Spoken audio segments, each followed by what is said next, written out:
warahmatullahi wabarakatuh.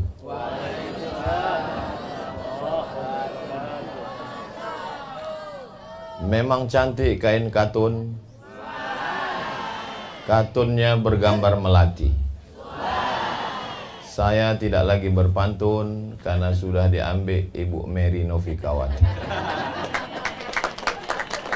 Itu sekedar melanjutkan tradisi berpantun di bumi Melayu. Yang sama kita hormati Bapak Kepala Kantor Kementerian Agama Kota Pekanbaru Al-Mukarram, Bapak Syahrul Mauludi MA beserta seluruh jajaran, para tamu, para buya, alim ulama, tokoh masyarakat yang hadir pada kesempatan hari ini, para ustaz dan ustazah, guru kita, tentu saja adik-adik sekalian, para siswa-siswi MAN 3 yang dimuliakan Allah Subhanahu wa taala. Hari ini hari Sumpah Pemuda 28 Oktober, besok 29 Oktober ulang tahun MAN 3. Kami mengucapkan selamat ulang tahun MAN 3 yang ke-7, umur 7 tahun, umur yang lagi lucu-lucunya. Insya Allah berkelanjutan menjadi amal jariah, insya Allah. Saya pada hari ini diberikan kesempatan untuk menjawab beberapa pertanyaan. Yang bisa saya jawab, yang tidak bisa saya jawab, nanti kertasnya saya bawa pulang, saya buatkan video, di-upload, bisa ditonton di channel Ustadz Abdul Somad Official. Jangan lupa subscribe, like, share, and comment.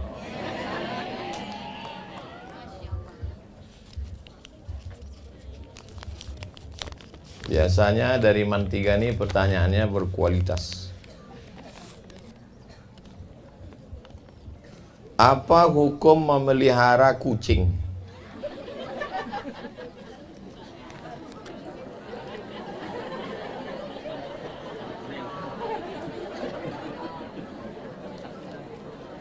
Hukum memelihara kucing hukumnya mubah.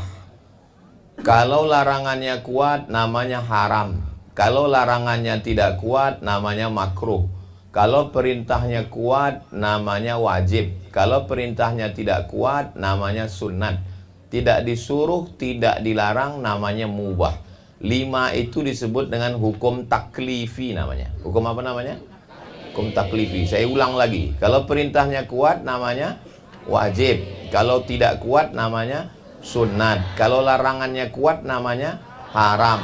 Kalau tidak kuat namanya makruh. Kalau tidak disuruh, tidak dilarang namanya mubah. Nah, memelihara kucing ini tidak disuruh, tidak dilarang, maka masuk dalam kategori mubah. Mana dalilnya? Dalilnya ada sahabat Nabi namanya Abdus Syams. Abdu hamba, Syams matahari. Abdus Syams hamba matahari. Tak boleh menghambakan diri kepada matahari, syirik. Maka semua nama yang menghambakan diri kepada matahari dirubah menjadi hamba Allah. Nama yang paling bagus hamba Allah. Abdullah, Abdurrahman, Abdurrahim, Abdus Somad. Maka dia namanya Abdus Syams. Dirubah Nabi namanya Abdurrahman. Nama ayahnya Sohar. Nama kampungnya Daus. Nama lengkapnya Abdurrahman bin Sohar Ad-Dausi. Karena selalu membawa kucing, maka dipanggil Nabi ya Abahir, atau selalu populer dengan nama Abu Hurairah. Selalu bawa kucing, Pak Kucing. Selalu bawa anjing. Maka seandainya Nabi melarang Abu Hurairah, haram. Seandainya Nabi menyuruh, wajib. Nabi tak menyuruh, Nabi melarang, tapi Nabi memanggil dia ya Abahir, itu dalil bahwa memelihara kucing hukumnya mubah. Ada satu hadis, perempuan rajin ibadah masuk neraka gara-gara tidak mengasih makan kucing. Jadi kalau begitu, kalau memelihara kucing menyiksa kucing, maka hukumnya haram. Bagi siapa yang punya kucing, kasih makan, kasih minum, kasih tempat yang bagus, dan kasih bini. Jangan sampai kucing. Begitu juga yang memelihara burung, kandangnya mesti besar. Jangan kandang kecil. Sampai akhirnya dulu saya di Az-Zikra, semua jamaah yang punya burung-burung itu supaya membawa dilepas di kandang yang besar. Karena Setelah dilepaskan, tidak bisa dia terbang, melompat macam katak, karena seumur hidup tak pernah terbang. Jadi kalau ada ayah kalian mau melihara burung, sampaikan salam saya, bilang sama dia, lepaskan ini ya, karena menyiksa binatang. Tapi kalau kandangnya besar, bagus. Saya juga suka memelihara. Ada ikan toman, ada ikan arwana, ada ikan tapah, ada di rumah. Nah, saya pelihara besar. Tapi dikasih makan yang bagus. Ada. Sudah saya upload di Instagram. Banyak komen, Ustadz tinggal menyediakan tomat, cabai bawang sama kunyit katanya. Asam pedas. Bagaimana cara mendidik anak Gen Z di tengah semakin maraknya perkembangan media sosial sekarang? Walaupun dokter spesialis, walaupun jenderal bintang 4, masalah pendidikan anak kalian belum tentu bisa. Maka caranya tidak usah ribet, tidak usah susah, nggak usah repot-repot parenting, serahkan saja ke Man 3, selesai. Memang sedap ikan belana dicampur dengan kapulaga. Kalau masalah mendidik anak, serahkan ke Man 3. Dari jam 8 pagi sampai jam 4 sore urusan Man 3. Tapi kalau sudah pulang ke rumah, orang tua tunjuk ajar Melayu. Maka orang tua mengajak anak sholat ke masjid, mengontrol apa bacaan anak, handphone anak, kasih sayang. Matikan handphone, matikan laptop, berdialog, bercerita dengan anak. Jangan sampai anak sibuk dengan urusannya, orang tua sibuk dengan urusan dia. Saya hari Jumat, Sabtu, Ahad, Senin di luar. Tapi kalau sudah Selasa, Rabu, Kamis, saya sebagai seorang ayah, saya sebagai seorang suami, saya di rumah.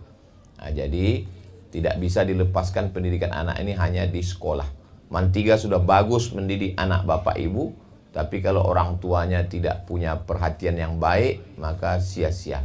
Mudah-mudahan ke depan tidak hanya Man 3 ini, wali murid juga mesti datang ke Man 3 supaya matching, supaya sejalan antara pendidikan.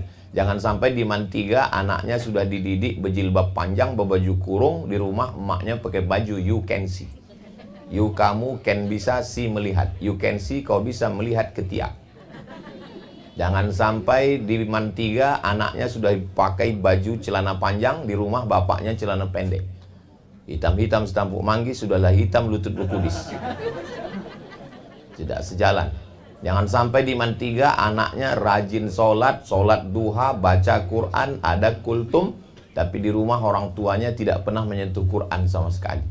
Jadi tidak sinkron antara pendidikan sekolah. Nah, jadi memang mesti berdialog. Makanya saya tidak mau ceramah hari ini. Pas saya diminta ceramah, saya bilang dengan Gen Z ini nggak perlu banyak-banyak ceramah. Mereka juga mau menyuarakan isi hati mereka yang dituliskan dalam kertas. Nah, maka saya jawab hari ini. Judulnya Gen Z bertanya, UAS menjawab.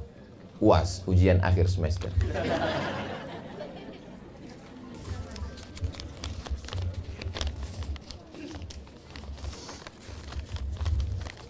Mengapa orang yang ibadahnya masih kurang atau yang bisa dibilang jauh dari Allah, tapi hidupnya lebih baik, rezekinya lancar, urusannya dipermudah, hidupnya aman damai, dibanding sama orang yang ibadahnya rajin, baik, dan selalu mengingat Allah?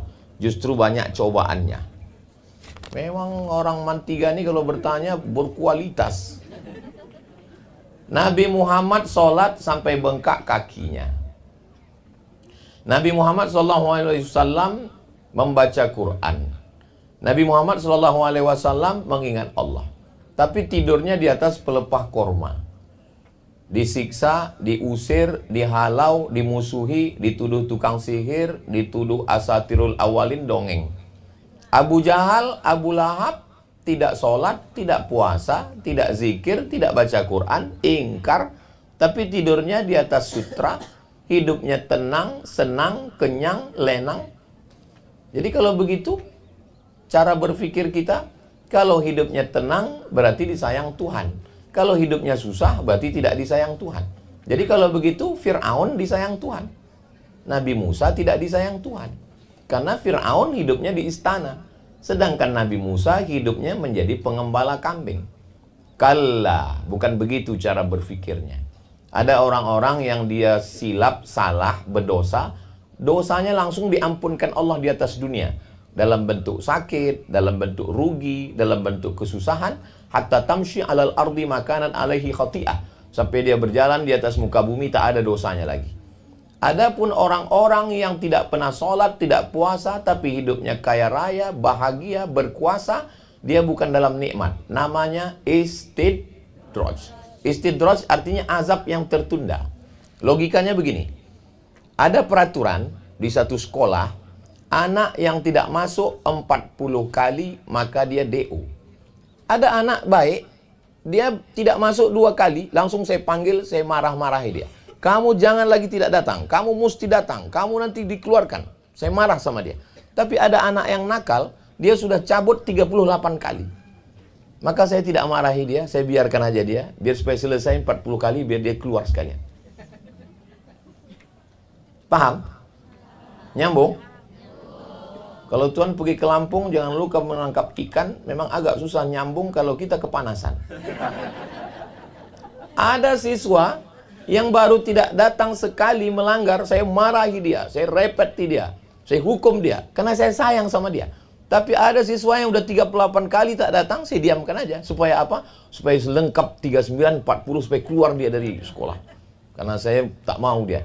Jadi kalau kita masih disayang Allah, ditegur Allah, la yusibul mu'min min nasabin wala wasabin wala saqamin wala syaukin, gundah gulana, sakit kepala, sampai duri yang menusuk tapak kaki, illa kaffarallahu anhu biha sayyi'atu. Itu cara Allah menghapuskan dosa-dosa kita. Makanya kita mesti husnuzon sama Allah.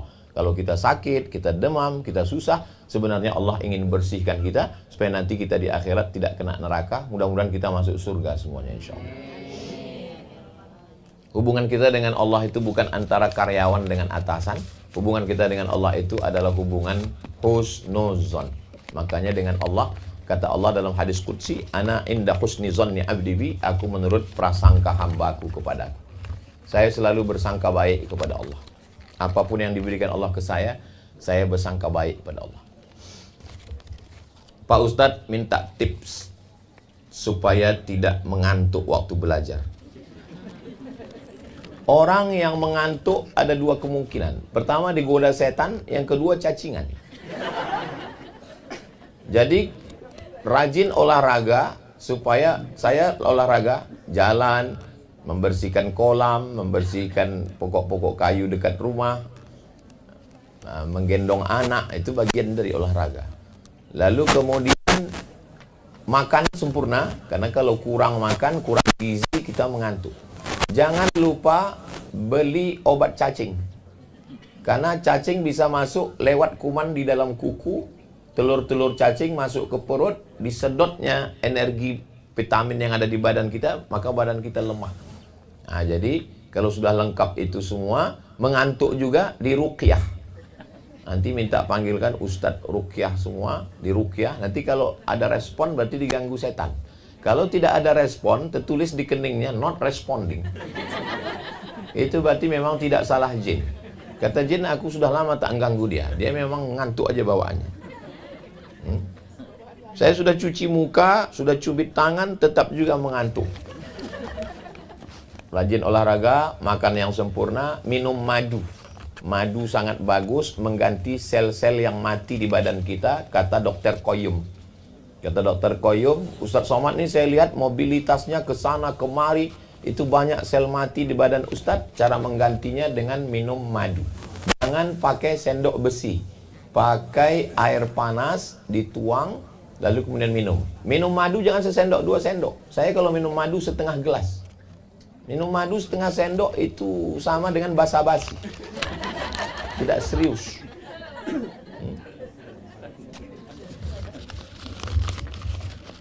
Tapi saya lihat adik-adik Mantiga ini sehat-sehat semua. Apa batasan perempuan dalam menghias diri?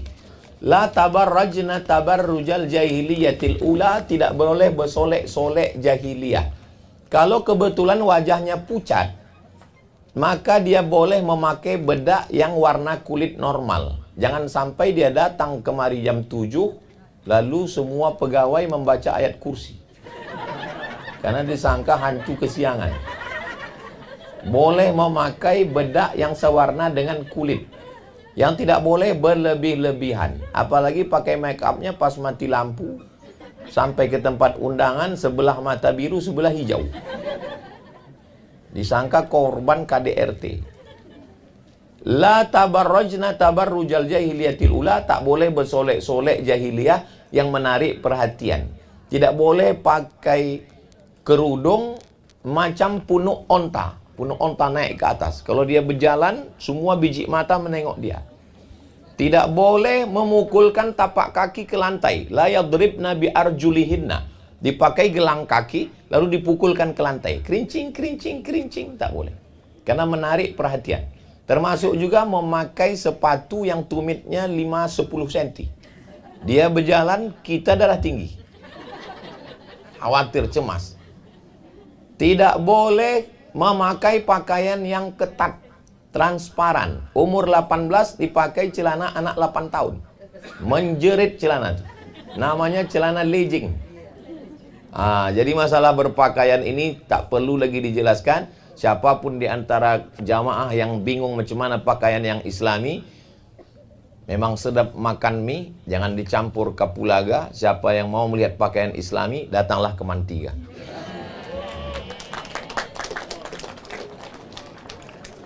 Tidak boleh memakai, mohon maaf, tidak boleh memakai parfum yang berlebihan. Adapun menghilangkan bau ketiak, bagus.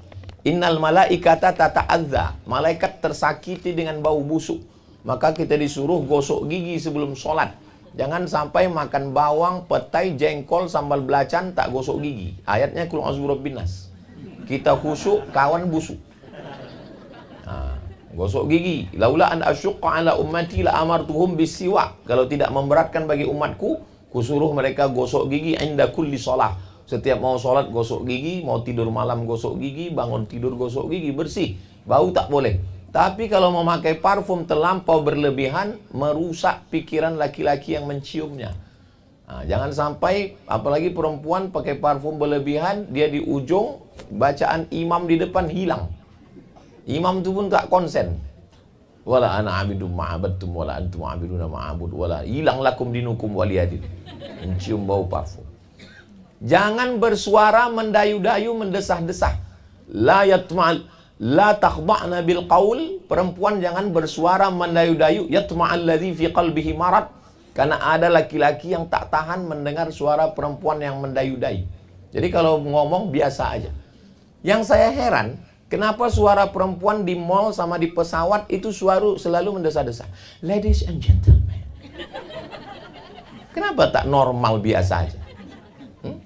Heran. Makanya kalau ada orang yang nelpon ke HP kalian, jawab biasa aja. Assalamualaikum. Waalaikumsalam. Ini siapa? Mantiga. Tak perlu mendesah-desah. Waalaikumsalam. Yatma'al ladzi fi qalbihi marad. Rusak hati orang yang dalam hatinya ada penyakit. Bolehkah bermain game online?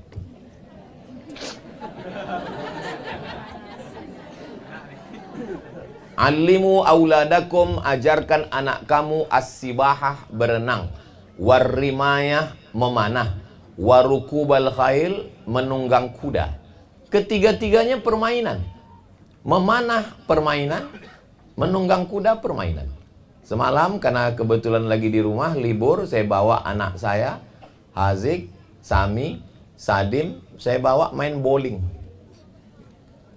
Ketangkasan. Boleh olahraga selama badan bergerak. Game online badan tak bergerak. Biji mata aja bergerak. Badan tak bergerak. Anak-anak zaman dulu sehat. Kenapa? Karena olahraganya petak umpat, patuk lele, layang-layang, poli, main panjat pinang, bagus. Judul lagunya Luka Lama Berdarah Lagi. Karena baru sunat, nampak layang-layang, kejar, berdarah balik. Kami dulu diambil kaca tuh, kaca digiling, dimasak dengan lem kak, lalu dimasukkan benang, mau ngejar layang-layang. Zaman sekarang orang tak bergerak, main game online dari pagi sampai pagi. tak bergerak. Maka silakan olahraga yang bergerak. Catur badan tak bergerak, tapi otak bergerak. Main. Bagus. Selama tidak melewatkan waktu sholat. Kalau melewatkan waktu sholat jatuh kepada haram. Fawailul lil musallin. Celakalah orang yang sholat. Jadi hukum permainan, hukum asalnya mubah. Boleh. Selama dia tidak melanggar waktu sholat, lalai dan lain sebagainya. Termasuk mubazir waktu. Innal mubazzirina kanu ikhwanas syayatin. Allah bersumpah 6 kali demi waktu. Kita urutkan. Dari mulai waktu fajar. Wal fajri. Masuk waktu subuh. Was subhi idza tanaffas. Masuk waktu duha. Wad duha wal laili idza saja. Masuk waktu siang. Wan nahari idza tajalla. Masuk waktu petang. Wal asri. Masuk waktu malam. Wal laili idza yaghsha. 6 kali. Yang pertama nanti ditanya di akhirat ketika kita dibangkitkan. Yang pertama ditanya adalah waktu. Orang barat menyebutnya time is money. Waktu adalah duit. Karena Tuhan mereka duit. Berapa per menit, berapa per jam. Tapi orang Islam, al-waktu kasaib, waktu itu seperti pedang. Illam taqta'hu qata'aka. Pedang itu kalau tak kau patahkan, dia yang akan mematahkan lehermu. Nah, maka waktu itu mesti kita pakai. Alhamdulillah waktu kita tak ada yang sia-sia hari ini insyaAllah. Apa hukum investasi saham online? Halalkah uang yang diperoleh dari hasil game online judi? Innamal khamru khamar wal maisir judi wal ansab menyembelih binatang untuk berhala wal azlam mengundi nasib rijusun najis min amali syaitan perbuatan syaitan fajtanibuh jauhi. Jadi kalau dapat duit, duitnya kemana? Duitnya tidak boleh dibuang ke laut. Dibelikan ke makanan tak boleh. Lalu duit haram dipakai kemana? Kata Syekh Yusuf Al-Qardawi dalam kitab Fatwa Mu'asirah, fatwa kontemporer, digunakan untuk masalih ammah, kepentingan umum. Apa contoh kepentingan umum? Buat WC, buat toilet, buat jembatan, boleh. Atau pergi ke pondok pesantren. Tapi kalau bawa duit haram, duit riba, duit judi, kasihkan aja. Ustadz, ini ada kasih. Tak perlu sebutkan. Ustadz, ini ada beberapa duit haram mau saya serahkan. Kasih aja. Nah. Apa hukum investasi saham online? Saham online, kripto, apapun nama transaksinya, nanti semakin canggih dunia ini, transaksi makin canggih. Yang perlu diperhatikan ada 3. Kalau dalam transaksi itu tidak ada 3 perkara ini, maka transaksi itu boleh. Yang pertama, tidak boleh ada ghish, tipu. Yang kedua, tidak boleh ada zulm, aniaya. Yang ketiga, tidak boleh ada gharar. Gharar, gambling, ketidakpastian. Apapun nama transaksinya, apakah transaksi online, apakah jual beli kripto, apakah transaksi saham, selama dia bersih dari 3, tidak ada ghish, tipu, tidak ada zulm, aniaya, tidak ada gharar, gambling, maka dia halal. Saya tidak menyebutkan nama transaksinya, tapi sifatnya. Nanti kalian pelajari baik-baik, suruh mereka presentasi, tanya, ada tak 3 unsur nih? Ada salah satu dari 3 unsur, maka haram.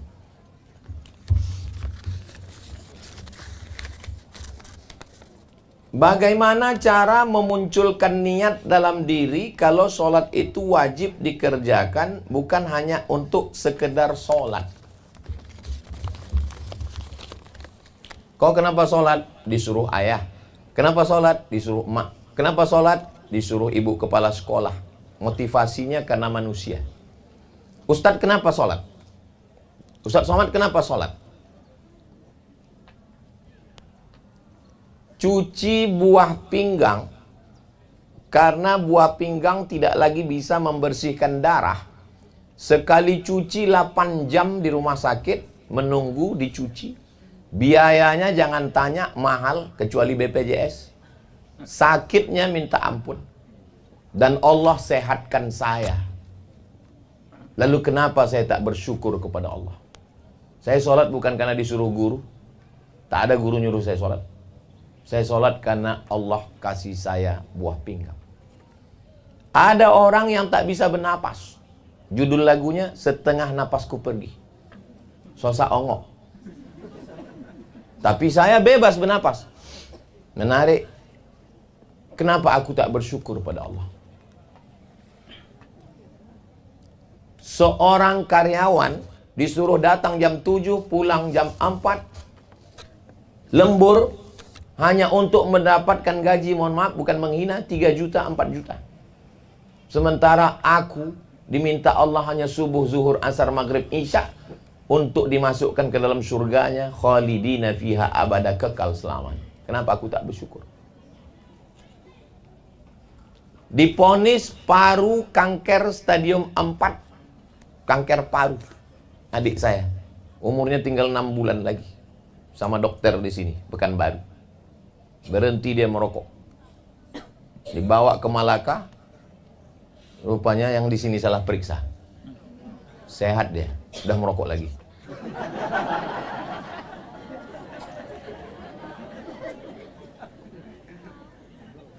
Jamaah kita jantungnya bocor. Jantung bocor, tak ada angin, tak ada hujan, jantung bocor. Nampak berombak bocor. Di rumah sakit sini, Pekanbaru. Dibawa ke Malaka, diperiksa, rupanya kantong kemih, kencingnya. Jadi tak bisa orang tuh membedakan mana jantung, mana kencing. Karena bentuknya macam cair. Nampak gitu berombak di dalam, lancang kuning belayar malam. Aku sehat walafiat sampai hari ini. Saya kurus nih sehat. Yang penting mau kurus mau gemuk tak usah pikirkan. Sebetulnya hidup ini tak sulit. Yang sulit itu memikirkan cakap orang. Kurus kita dibilang orang kita sakit. Gemuk kita diajak orang. Pertumbuhan itu ke atas bukan ke samping. Gak usah pikirkan cakap orang. Yang penting kita sehat walafiat. Saya tak sanggup membayar nikmat Allah yang sangat besar kepada saya. Maka saya angkat kedua tangan saya. Allahu Akbar. Saya ulang sekali lagi. Allahu Akbar kabira. Aku tak bisa membalasmu ya Allah. Walhamdulillahi katsira. Aku tak bisa memberi apa yang kau kasih ini kubalikkan ya Allah. Wa subhanallahi bukrata wa asila. Wajjahtu wajhiya lilladzi fataras samawati. Bangun saya malam, mandi, solat sunat wudu. Habis solat sunat wudu, solat sunat taubat. Banyak dosa saya. Habis itu sholat sunat hajat. Habis itu sholat sunat tahajud. Saya masih merasa kurang bersyukur pada Allah. Sholat. Hasil dari YouTube ini 1 bulan 150 juta. Ini yang direkam ini. Masukkan ke YouTube. Channelnya Ustaz Abdul Somad Official. Subscribernya 4 juta sekarang. 1 bulan 150 juta. Semuanya saya sedekahkan untuk makan santri. Tak ada saya ambil seperak haram. Makanya saya sakit hati kalau ada orang Pekanbaru menuduh itu Ustaz Somad beli mobil dari YouTube tuh. Tuh kedengar suara knalpotnya tuk tuk tuk tuk.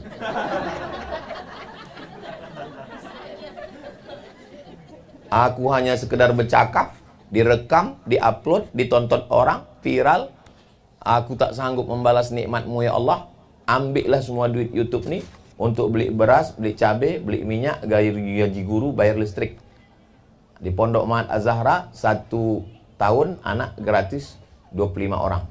Ditanggung semuanya. Dari mana Ustaz dapat duit? Saya tak pernah bawa proposal ke pejabat, bupati, gubernur, wali kota.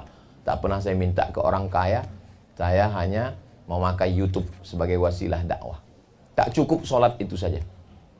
Banyak cara kita bersyukur kepada Allah.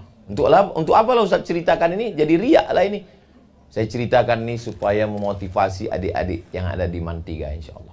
Saya yakin dan percaya kalian menjadi hamba Allah yang bersyukur semuanya. Kalau ngaji dengar betul-betul, kalau tidur betul-betul. Bersyukur. Jangan ngaji setengah-setengah, pas balik nanti ditanya. Siapa tadi ceramah nak? Ustaz Somad jawab pertanyaan. Apa kata dia? Marilah kita menjadi hamba yang bersyukur. Bagaimana cara istiqomah taubat ketika hati sangat ingin taat, namun diri selalu lalai kalah dengan godaan setan? Saya tidak ada orang menasehati saya. Tak ada orang menegur saya. Cara saya menasehati diri saya, dalam sebulan saya mewajibkan diri saya menengok liang lahat. Kalau ada orang meninggal, saya datang, saya membacakan talqin di bagian kepalanya. Buka tali kucungnya sampai ke kaki. Itu hidungnya tempelkan ke dinding. Kalau orang meninggal, mana tahu nanti ayah, mak kalian meninggal, kalian masuk ke dalam mengantarkan jenazahnya. Saya waktu mak saya meninggal, saya mengantarkan ke dalam. Tali kucung dibuka. Hidung ini ditempelkan ke dinding. Itu dibulat-bulatkan tanah liat. Ini jadwal helikopter ini tiap hari begini.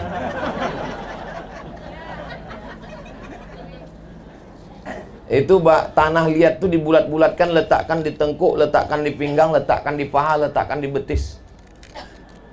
Nasihat yang paling dalam buat saya menengok orang mati.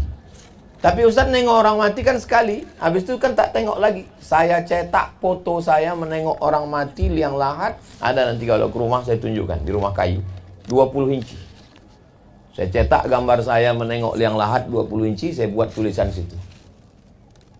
Hanya amal yang kekal abadi. Untuk menasihati diri saya. Jadi nasihat yang paling dalam, bukan kata saya, kata Nabi. Wa kafa bil mauti wa'izah. Cukuplah kematian sebagai nasihat. Jadi kalau ada adik-adik yang merasa malas sembahyang, nanti balik dari sini cari orang mati. Tengok di liang lahat itu. Ada pesantren di Pekanbaru nih. Saya datang ke pesantren itu. Kebetulan kiainya kawan saya. Digalinya di lapangan, di samping lapangan sepak bola itu lobang. Saya tanya, bang ini lobang apa? Ini lobang liang lahat. Untuk apa? Anak-anak geladi masuklah. Geladi.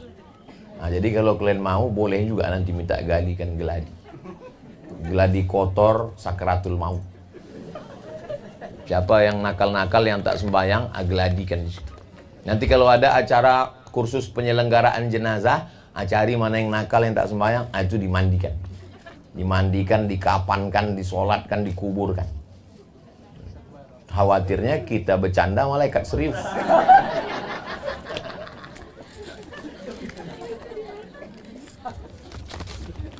Ada 2 kertas lagi, sabar ya. 2 kertas lagi insya Allah. Apa hukum merokok?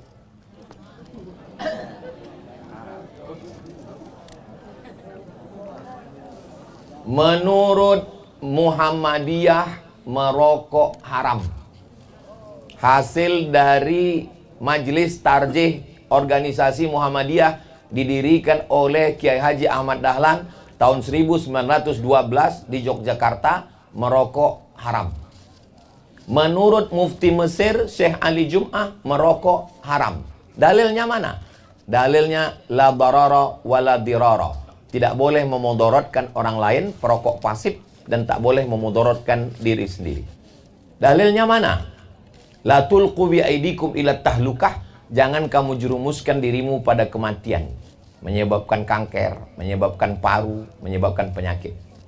Menurut Majelis Ulama Indonesia dan Nahdlatul Ulama, merokok hukumnya haram bagi ibu hamil, bagi anak kecil, bagi orang komorbid yang punya penyakit bawaan.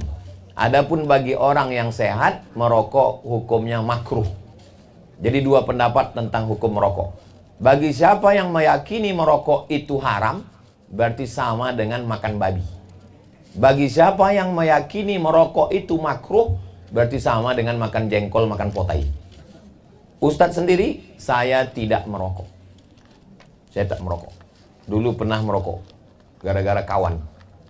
Saya tak merokok, datang kawan ngerokok. Kau nggak merokok, Mat? Enggak, bencong katanya. Oh, pantang kita dibencongkan orang. Mana rokoknya? Habis itu ke Mesir. Di Mesir rokok mahal, beasiswa tak cukup. Nah, sejak itulah saya berhenti merokok. Sekarang ada duit, tak enak pula merokok. Nah, jadi siapa kalau nampak ada orang merokok, mungkin dia meyakini merokok itu makruh.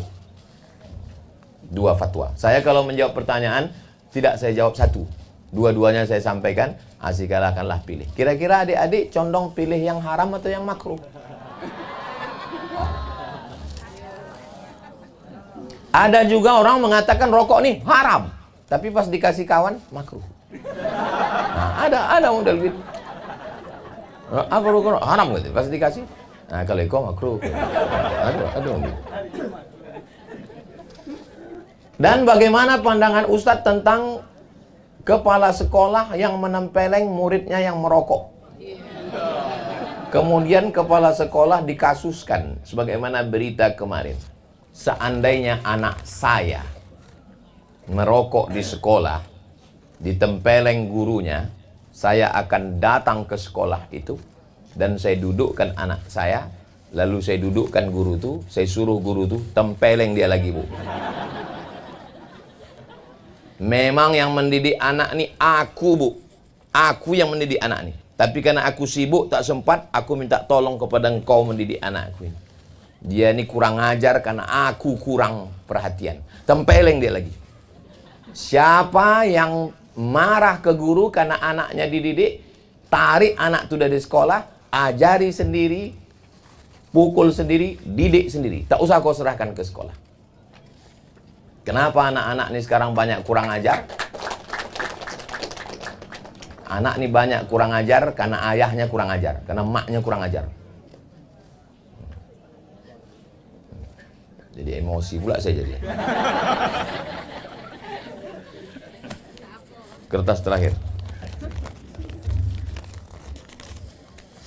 Bagaimana cara mengontrol penggunaan gadget dan media sosial pada anak tanpa membuat mereka merasa terkekang? Saya punya anak main gadget dilarang sama ustazah. Tak boleh main gadget. Akhirnya saya tengoklah dia mengintip tamu. Tamu datang ke rumah hari Rabu bawa gadget. Anak saya ini mengintip, diintipnya lah. Meleleh air mata saya menangis. Jadi cemanalah win-win solution jalan tengahnya. Karena kalau dia langsung akses YouTube, nanti macam-macam ditengoknya. Akhirnya saya minta ke tim media yang men-syuting kita ini, Pak Ilham. Ilham, tolong carikan 20 video Upin Ipin, tapi jangan yang ada Bang Salehnya. Meme tak apa-apa, jarjit tak apa-apa. Jangan panjang-panjang, 5 menit, 10 menit paling panjang. Karena kalau panjang anak-anak muak, bosan. Carikan 20 video tentang Rara dan Nusa. Carikan 20 video yang lain tapi yang ada ngaji-ngajinya. Akhirnya 60 video, itulah yang ditontonnya bolak-balik. Itulah yang dibawa Sami kemana-mana. Gadget itu tidak saya beli. Karena saya tak boleh menggunakan duit untuk yang sia-sia. Itu gadget itu mereknya Casio, dikasih orang. Nah, itu jalan tengah bagi yang punya anak kecil. Jangan kasih akses langsung ke YouTube. Cari video-video pendek bagus. Anak-anak ini tak bisa pakai. Saya kalau nyuruh anak saya sembahyang, Sami suruh sembahyang. Sembahyang. Tak bisa. Tak bisa pakai ayat. Wa aqimus shalah. Tak bisa. Macam mana cara nyuruh dia sembahyang? Sekarang Sami silakan jadi imam. Karena makmum semua sudah siap. Sudah saya susun di belakang. Ada Spiderman, ada Batman, ada Hulk. Ditengoknya makmum sudah siap. Dia pula angkat tangan. Allahu Akbar. Jadi memang pakai bahasa ibu dan ayah pandai. Ini untuk anak yang balita. Adapun anak yang udah agak besar sedikit, tak bisa kita larang dia dari handphone. Kita hanya bisa kontrol, hanya bisa menengok, mengawasi apa yang kau tengok. Ada hari-hari yang boleh, jam-jamnya kita batasi. Jangankan anak-anak, bapak-bapak pun mesti, ibu-ibu mesti mengontrol. Ibu mesti tengok. Kita nih suami istri saling menjaga. Saya handphone saya tak ada passwordnya. Handphone saya bisa ditengok ustazah. Tapi dari jauh saya tengok-tengok juga. Kenapa saya tidak pakai password? Ya karena memang isinya tak ada apa-apa. Bagaimana kalau ada jamaah yang mau WA Ustaz? Instagram, Telegram, miligram, kilogram, TikTok, itu tidak ada passwordnya sama saya. Semua passwordnya dengan admin. Supaya apa? Supaya saya tidak jadi jahat. Karena kalau passwordnya ada di saya, nanti orang DM. Isi DM itu macam-macam. Jadikan aku bidadarimu. Padahal saya kurus, hitam, pesek, jelek. Apalagi kalian yang ganteng-ganteng. Ada guru saya di Pekanbaru, ada kawan saya di Pekanbaru ini jadi guru. Diadakan razia HP. Semua HP siswa dimasukkan ke dalam keranjang. Diperiksa. Habis itu dipanggil orang tua. Ibunya yang datang. Anak ibu ini sudah keterlaluan. Handphonenya macam-macam. Ngamuklah kawan saya. Habis itu kata ibu itu, mohon maaf Pak, itu HP suami saya. Jadi kenakalan HP ini bukan cuma kenakalan remaja, orang tua pun jahat gara HP. Maka suami istri saling kontrol, anak-anak dikontrol oleh orang tua. Kami, orang tua kami tinggal di Pelalawan. Adik saya MAN 1. Saya kuliah di IAIN Susko di sini, Fakultas Tarbiyah. Sebulan sekali mak kami datang. Kami tinggal di perumahan belakang Babu Salam, Putri 7. Balik dari kuliah saya, adik saya pulang, itu di rumah tuh berserak botol. Saya tanya, kenapa mak pecahkan botol ini? Kusangka kau minum khamar. Itu botol minyak wangi, mak. Minyak wangi. Surat-surat, waktu itu belum ada email, waktu itu belum ada SMS. Tahun 96 kami kuliah di IAIN. Surat-surat yang masuk pakai pos itu diperiksa. Saya selamat itu karena orang tua yang mengawasi, yang mengontrol, yang mendoakan. Jadi kalau orang tua sekarang tak mampu, serahkan ke guru. Guru sahabat orang tua. Bukan guru ini musuh yang mesti dimata-matai. Nah, jadi kalau kita bisa bekerja sama antara guru dengan orang tua, insya Allah selamatlah anak-anak kita, selamat. Rijalul syubbanul yaum, anak muda hari ini, rijalul luqat, masa depan. Indonesia ini negara yang unik. Negara Amerika, bahasanya Inggris. Negara Australia, bahasanya Inggris. Negara Indonesia, bahasanya Melayu. Karena tidak ada negara yang pakai bahasa, pakai negara, nggak ada. Mestinya negara Indonesia bahasanya Melayu.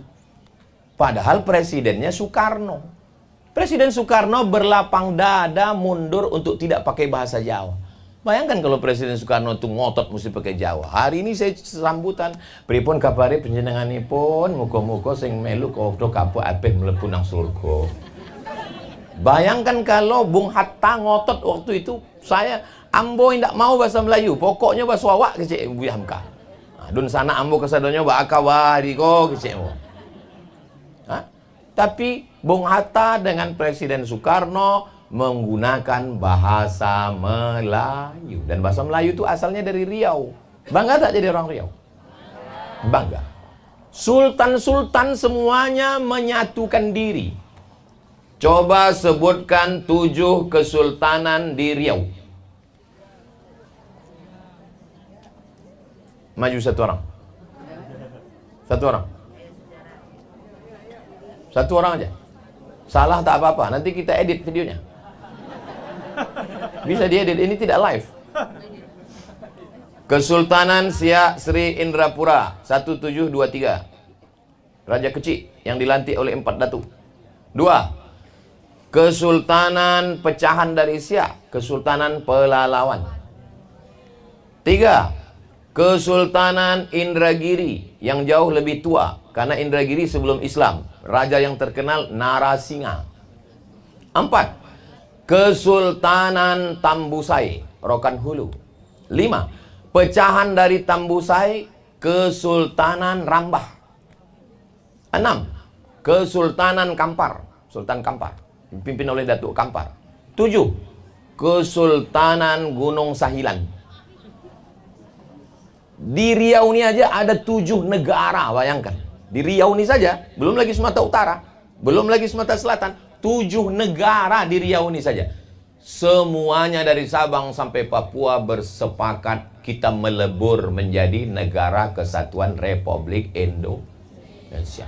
Bahasanya macam-macam, sukunya macam-macam. Arab itu bahasanya satu, bahasa Arab, negaranya pecah menjadi 22. Afrika, tanahnya satu. Afrika itu tanahnya satu. Pecah menjadi 50 negara. Sedangkan kita Bhinneka Tunggal Ika. Kita ini ancaman perpecahan sangat bisa pecah. Karena sukunya macam-macam. Kalau pecah Indonesia ini, Sumatera ini pecah menjadi berapa negara. Aceh nggak mau pakai bahasa lain, pasti Aceh. Batak nggak mau gabung sama Aceh. Maka akan pecah menjadi negara Aceh, negara Batak, negara Melayu, negara Minang, negara Makassar, negara Bugis. Maka persatuan kesatuan ini kita jaga. Berbangsa satu bangsa Indonesia, berbahasa satu bahasa Indonesia, bertanah air satu tanah air Indonesia. Mudah-mudahan Allah menjaga Indonesia, insya Allah. Selamat Sumpah Pemuda 24 Oktober 1928. Selamat Milad Man 3 yang ke-7. Ala hazihin niyah, untuk niat yang baik-baik ini. Al-Fatihah. A'udzubillahi minasyaitonirrajim. Bismillahirrahmanirrahim. Alhamdulillahirabbil alamin arrahmanirrahim maliki yaumiddin. Iyyaka na'budu wa iyyaka nasta'in. Ihdinas shiratal mustaqim, shiratal ladzina an'amta 'alaihim ghairil maghdubi 'alaihim waladdallin. Amin. Allahumma ja'al hadzal balada baladan amina. Jadikanlah negara kesatuan Republik Indonesia negeri yang aman dan damai. Allahumma dafa'anal ghala wal waba wal fahsya wal riba wal zina wal munkar. Selamatkan negeri ini dari malapetaka, bencana, musibah, zina, riba, narkoba, perbuatan keji dan munkar. Allahumma ja'al hadhil madrasatan azimatan mubarakatan fiha. Jadikanlah Man 3 ini sekolah yang diberikan rahmat dan ridhamu. Para pelajarnya berprestasi, bermanfaat untuk bangsa, umat, dunia, akhirat, ya Rabbal Alamin. Rabbana fir lana dzunubana, ampunkan dosa kami, wali abaina, ayah kami, wali masyayikhina, guru-guru kami, wali asatidatina, ustadz dan ustazah kami, wali man hadarana, semua yang hadir pada acara ulang tahun Sumpah Pemuda dan ulang tahun Milad Man 3 yang ke-7 ini, ya Allah. Rabbana taqabbal minna, terima amal kami, wa tub alaina, terima taubat kami, waqtim bisolihati amalana, tutup umur kami dengan husnul khatimah. Kama jama'tana fi hadzal yaumil mubarak fajma'na ma'al habibil mustafa fi jannatikal ula. Sebagaimana engkau kumpulkan kami di hari yang berkah ini, kumpulkan kami nanti di surga bersama Nabi Muhammad sallallahu alaihi wasallam. Rabbana atina fid dunya hasanah wa fil akhirati hasanah wa qina adzabannar. Wa sallallahu ala sayyidina Muhammad wa ala alihi washabbihi wasallam. Walhamdulillahirabbil alamin. Taqabbalallahu minkum minna wa minkum taqabbal ya karim. Saya ucapkan banyak terima kasih kepada Bapak Kepala Kantor Kementerian Agama, kepada Ibu Mary Novikawati SPD MPD yang sudah memberikan kesempatan untuk saya. Mohon maaf kepada para guru-guru, adik-adik, terima kasih. Saya tutup dengan pantun penutup, menangkap puyuh di Bukit Selasi. Thank you dan terima kasih. Wassalamualaikum warahmatullahi wabarakatuh. Saya anak angkat, baru mengetahui hal tersebut. Saya belum menerima, apalagi memaafkan. Apakah doa atau keinginan saya terhalang karena hal tersebut, Pak Ustadz? Tidak ada yang terjadi di alam semesta ini di luar kuasa Allah. Semua sudah tertulis di Lauhil Mahfuz bahwa engkau terlahir, lalu kemudian diadopsi orang. Jangan marah kepada ayah ibu kandungmu. Biarlah itu urusan mereka kepada Allah. Bersihkan hatimu. Ini ayah kandungmu, ini ibu kandungmu, kau lahir dari rahimnya. Ini ibu angkatmu, kau lahir dari hatinya. Yang ini lahir dari rahimnya. Yang ini lahir dari hatinya. Saya punya ibu kandung, saya punya ibu angkat. Kedua-duanya saya kirim doa, kedua-duanya saya kirim Al-Fatihah. Kita urus yang masa akan datang, yang masa lalu kita lupakan. Jangan menyimpan dendam, jangan menyimpan marah, jangan menyimpan sakit hati. Kalau disimpan dia akan mengkristal menjadi diabetes meletus, asam urat, darah tinggi, jantung koroner, mati.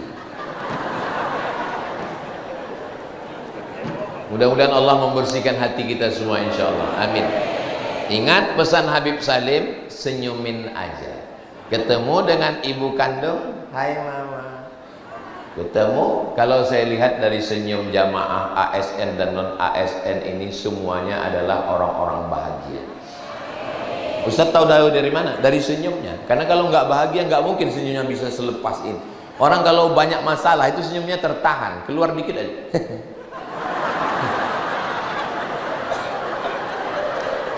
Kalau mau melihat orang itu dari senyumnya. Saya husnuzon bahwa saudara-saudara saya ini orangnya bahagia semua. Kurang bahagia, amalkan pesan Habib Salim, lihat ke langit, senyum. Apakah saya salah mencurigai suami ketika berada di luar rumah karena suami punya usaha buah-buah dan pelanggannya paling banyak wanita? Dan suami ini sudah bersumpah tapi hati ini tetap tak menerima. Itu namanya cemburu buta. Pasang CCTV, tulis di situ, pedagang buah ini sudah beristri. di bawah pengawasan.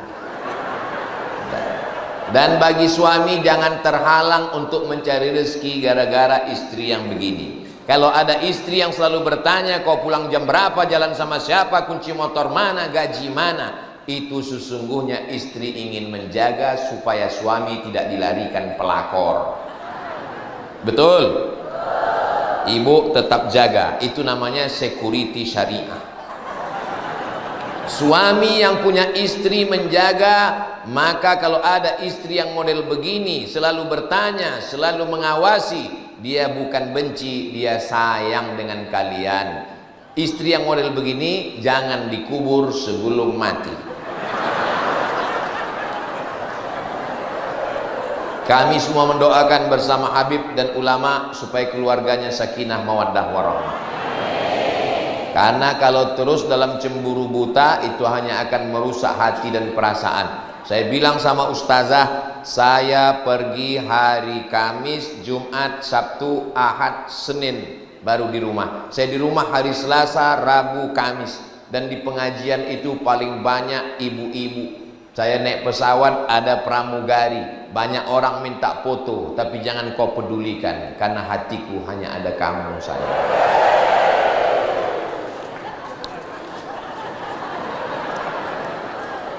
Suami yang terlalu takut sama istri, bersabarlah. Kenapa? Karena kalian kalau mati tidak kena azab kubur.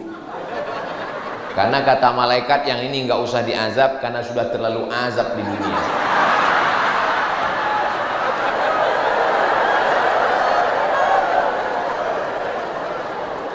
Apa hukumnya mendapat jabatan karena kedekatan dengan penguasa? Maka orang berkhianat, dia dituntut Allah di hadapan Allah Subhanahu wa taala.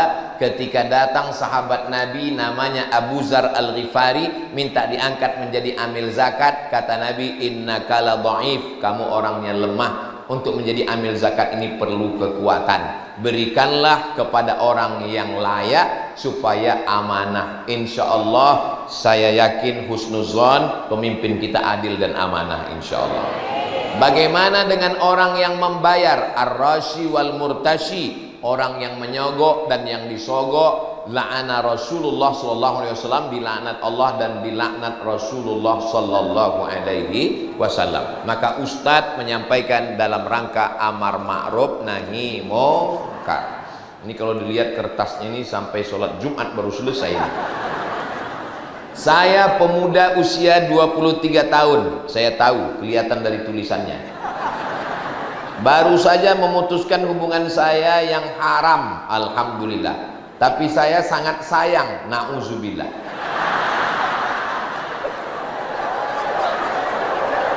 Dan belum bisa move on, insya Allah. Juga sering sakit hati karena melihat sosial medianya seperti cuman saya yang hijrah. Putuskan, jangan lagi intip-intip FB-nya. Jangan lagi lihat-lihat Instagramnya. Kalau mau lihat Instagram, lihat Instagram Ustaz Abdul Somad Official. Jangan lagi tengok-tengok, putuskan. Lalu kemudian bilang kalau sayang sama dia. Nanti setelah aku bekerja, aku mampu kupinang kau dengan bismillah dan sekilo emas berlian. Insya Allah, mudah-mudahan yang belum menikah dimudahkan Allah jodohnya. Banyak kali yang belum nikah ini. Jangan melakukan perbuatan yang haram. Tapi yang saya cintai itu sudah menikah dengan orang lain, Pak Ustadz. Enggak apa-apa. Allah sudah menyiapkan yang lebih cantik, yang lebih kaya, yang lebih tinggi, yang lebih putih, yang lebih hebat dari dia. Bunga bukan setangkai, kumbang bukan seekor. Patah tumbuh hilang berganti, hilang satu tumbuh seribu. Segera datangi Habib Salim.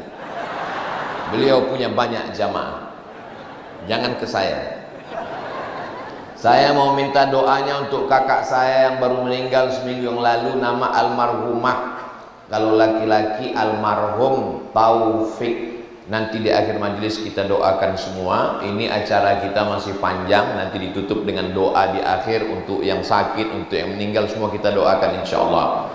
Kita nanti ada penggalangan dana, tapi namanya lelang, namanya aja lelang. Sebetulnya akadnya adalah wakaf, tapi dikasih hadiah. Misalnya ibu bapak berwakaf, dikasih baju kaos ada tulisannya UAS. Tulisannya gimana? Ya kayak gini, UAS, ujian akhir semester. Nanti dikasih baju kaos ke depan, dia berwakaf, duitnya 100% untuk pembangunan pesantren Nurul Ilmi. Nurul Ilmi, Nurul Iman, 100% untuk pesantren Nurul Iman di Gorontalo, yang insya Allah akan menjadi amal jariah sampai hari kiamat, insya Allah. Bajunya mirip, tapi bukan yang ini. Kalau ini diambil, saya pakai apa pulang?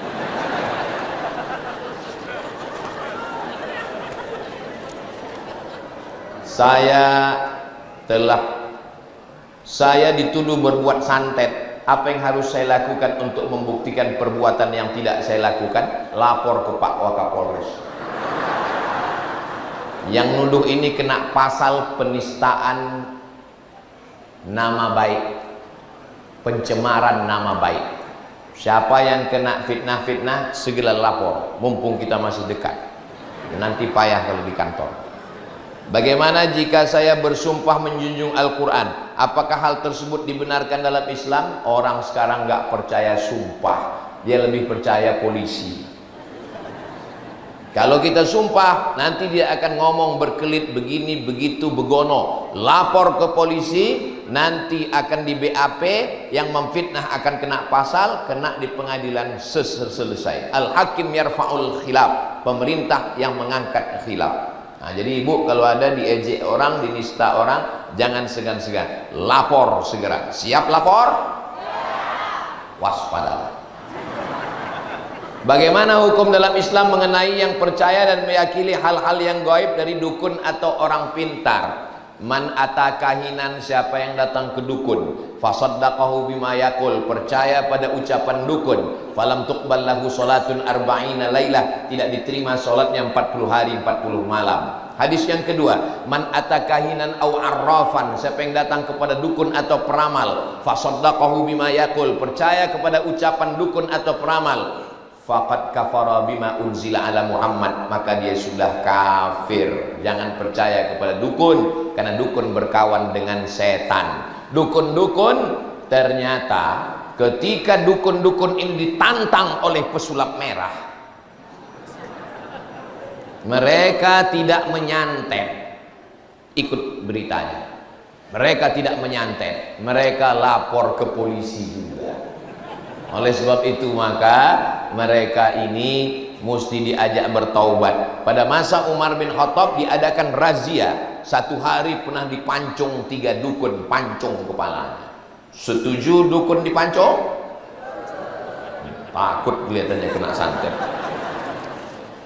Zaman Renaissance, abad keemasan, bangkitnya Eropa, semua dukun-dukun ditangkap, dibakar, dibunuh untuk menyelamatkan Eropa dari khurafat, takhayul, dan macam-macam kesesatan.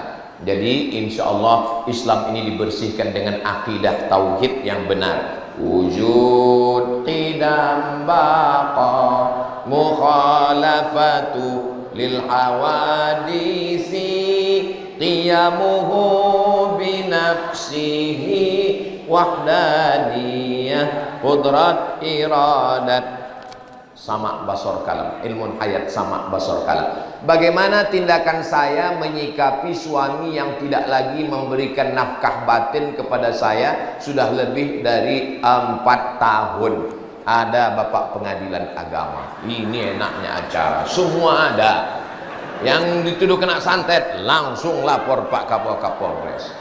Yang ada macam-macam di laut, ada langsung bapak lanal angkatan laut. Yang kebetulan ini tidak memberi. Dulu suaminya akad nikah, bapak Kua disuruh membacakan, jika baca sirat ta'liq, jika istri saya tinggalkan 6 bulan lamanya tidak memberikan nafkah zahir dan batin, lalu dia datang ke pengadilan agama, lalu kemudian istri membayar iwat 10.000, lalu hakim menjatuhkan talak 1, maka jatuhlah talak 1 saya kepadanya. Apakah kakak-kakak ingat waktu suami membacakan sirat ta'liq itu?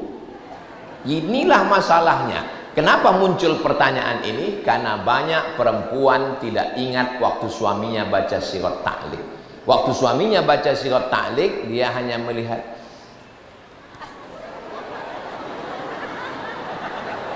Makanya habis akad itu dengarkan baik-baik.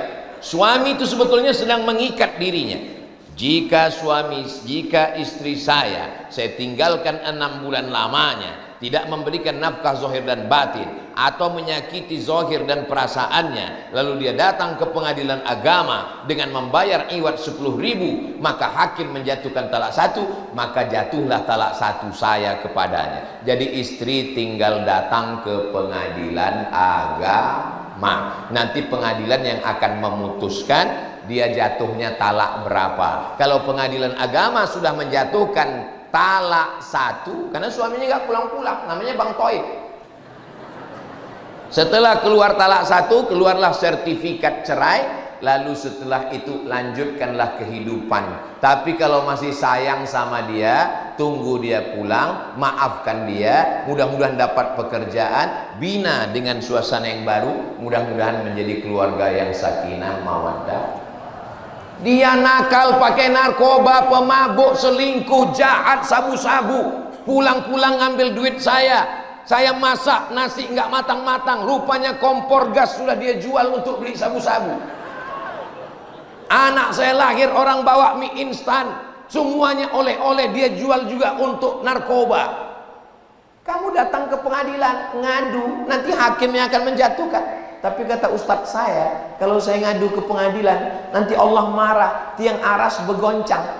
Kalau suamimu baik, soleh, lalu kau nuntut mobil, nuntut rumah mewah, nuntut uang banyak, karena dia tidak mampu lalu kau gugat, itu yang Allah marah, tiang aras bergoncang.